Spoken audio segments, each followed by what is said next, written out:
Hey YouTube, I'm back in a video, and today I'm talking about, is Derrick Rose finally back? Is he back to the old Derrick Rose? And now I'm getting to all this, and the reason I'm kind of late on this video is I didn't want to really just make it right after his 51-point game or 50-point game, something like that. I didn't want to make it right after that. I want to see if he could keep that consistent level of play, and in the games he did, he was scoring the ball like very good at a very high level, and I'm going to kind of make it because he's kind of showing that maybe he can keep this up consistently. I'm not saying he is, but I'm getting into like why I think this could happen. Do I think he's back, and do I think he can keep this up and everything? So without further ado, without rambling on too much, just get right into this video. Alright, for those that don't know, Derrick Rose, there was a point in his career where this dude was tearing the league apart and absolutely taking it by storm, and you could definitely debate that he was the best point guard in the league and most dominant point guard in the entire league at a time, as he pretty much carried his team to the conference finals and became the league's youngest MVP. That point in his career was the high point, and he was an absolute beast. He was the most explosive player in the league, could dunk, he was fast, athletic, and he was definitely going to look like he's a future Hall of Famer and future superstar in this league. But right after he won that MVP trophy was when he started hitting those huge bumps and roadblocks in his career, as he had his first major injury in a playoff series against the Philadelphia 76ers, where he tore his ACL, and then right after that he had another major injury where he tore his meniscus in his left, which then made him miss a lot of games in the 2014 season. And then he also had a lot of other smaller injuries, and his ankles have been very weak since. And I mean, he's never really been able to stay healthy for a long period of time, and every injury that he has had so far in his career has forced him to miss 257 games in total over his entire career, and he missed the entirety of both seasons, 2012 through 13 and the 2013 through 14 seasons. And I mean, he just overall, he has not been able to stay healthy, just among major injuries plus a lot of small injuries. His ankles are weak, his knees are bad, he's nowhere near as explosive as he is, and these injuries have caused him to lose tons and tons of confidence in himself and his ability to play. But even through all that, he was able to stay grinding, keep his head up, and this year he has shown that he has been able to stay pretty healthy this year. I know it's still very early, but he has stayed fairly healthy this year, only missing one game.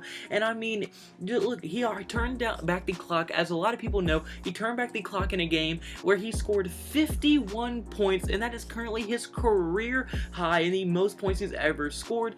And he is probably having the best season he has had since that 2011 MVP season that he had, where he became the youngest MVP in the entire league, as this year he is averaging 19 points per game, 5 assists per game, and 4 rebounds per game. But over the past 5 games, this dude has been tearing the league apart. He is averaging 25 points per game, 4.4 assists per game, and 3.2 rebounds per game. So over the past few games, he has went from 51, then he didn't get much playing time, but then, because he got injured in the first few minutes of the game, but then he went on to have a 31-point game and multiple 20+ points per game over this last 5-game stretch, and he is not showing any sign of slowing down. And I mean, a huge reason why he is so successful and is finding that success he once had this year is because he had an entire offseason to actually train for this, because he was not injured and did not have to recover in the offseason. For pretty much every offseason of Derrick Rose's career,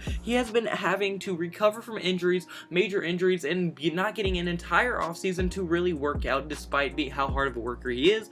But this year, now he's realizing, okay, I'm getting an entire offseason to work. He worked the entire offseason, and we are starting to see the results of his hard work this offseason, instead of having to put all of his effort and work in trying to recover from the injury that he had in the actual regular season. He stayed fairly injury-free with the Cavs, and that is pretty much why he is having such a good year this year. But then also, he's playing a lot more smarter, as now he's not relying on his athleticism and his athletic ability and trying to dominate speed-wise, to be explosive, because he's realizing the injuries have kind of hindered his explosiveness, his speed. He's not as athletic as he used to be, he's getting older, but now he's playing much slower and much smarter, which he's pretty much doing is taking what the defense is giving him, which is allowing him to score a lot more more points, get his teammates involved, score points, and he's doing it at a very high level just because of how much smarter and slower he is playing. And I mean, usually when you're a point guard, you want to play at a high pace, trying to get the ball up and down the court, but he knows he can no longer do that due to his injury history,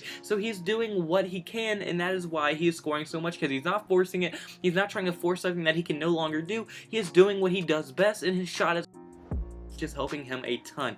But then also, now let's get into, can he keep this level of pace up? Now, I mean, it is almost impossible to keep a 50-point pace up, and he's not going to be able to do that. I don't think he's ever going to get back to his MVP ways. I don't think he's ever going to get that good again, but I do think there is a very, very good chance that he will be able to keep up a 20-point per game average probably this year, especially with the fact that they just brought in 2 young guys and got rid of a huge ball-dominant player, which is Jimmy Butler. That's going to free up a ton of minutes, a ton of possessions for Derrick Rose, and he'll probably be around averaging 20 points per game and will once again be one of those top 10, top 15 point guards in the league in a lot of people's eyes. So I mean, I think he can keep it up to an extent, nowhere near to what he's been playing. He's been putting up like 30, 51 points. Now if he keeps that up, kudos to him, he's a beast. But I mean, I just don't know with how the injury history, he's probably going to get a few more injuries this year, but if he can stay injury free this year, which is a huge if he can somehow manage to stay injury free, I do think that he will be able to keep this pace up.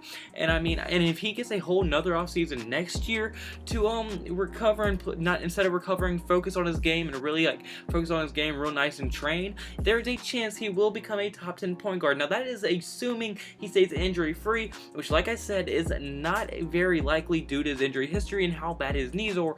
But if he can somehow manage to stay injury free, this dude can start turning back the clock a little bit and start becoming very nice in his role with Jimmy Butler, who is the best player on their team, or second best player debatably behind Karl-Anthony Towns, leaving now and bringing in 2 young role players. Derrick Rose's role is going to expand even more, which will probably result in him scoring more points than the offense running through him even more. So I mean, I'm sure he'll be able to keep it up to an extent, not nowhere near where he can be, but I mean, do I ever think he can get back to his MVP, carrying his team to the conference finals and just putting the team on his back level? No. But do I think he can be a serviceable point guard, average around 20 points per game? Of course I do. But I want to hear all your thoughts in the comment section below. Do you think Derrick Rose has turned back the clock? Do you think he can go back to his MVP ways? Where do you think he ranks among all point guards? I want to hear all your thoughts and opinions in the comment section below. And if you did like the video, at any point, hit the like button and subscribe button. That would mean the entire world to me. Y'all been showing so much support. We're 30 subscribers away from 1K, and we're going to explode through that. Then we're going to get to 2K, then 3K, then 4K, then 5K, and we're just not going to stop until we bust through it, and we can grind and do this every single day for you guys. And I'm going to keep uploading every single day for you guys, so don't worry. As long as I'm showing support, I'm going to keep grinding these videos out and doing what I love for you guys. But also I have to give all praise to God, as he's giving me all the blessings to be here. He blessed me with the people around me, he blessed me with you guys to watch my videos and like them enough to come back each and every single day and show y'all support on these videos. And I cannot thank y'all enough, and all the blessings I've been given and y'all have given me, all the praise I have to give to God. I cannot thank y'all or praise him enough. But I hope you have a blessed day, because I have a blessed day, so you need to have a blessed day. See you in tomorrow's video. Goodbye. Boo. Blah, blah, blah.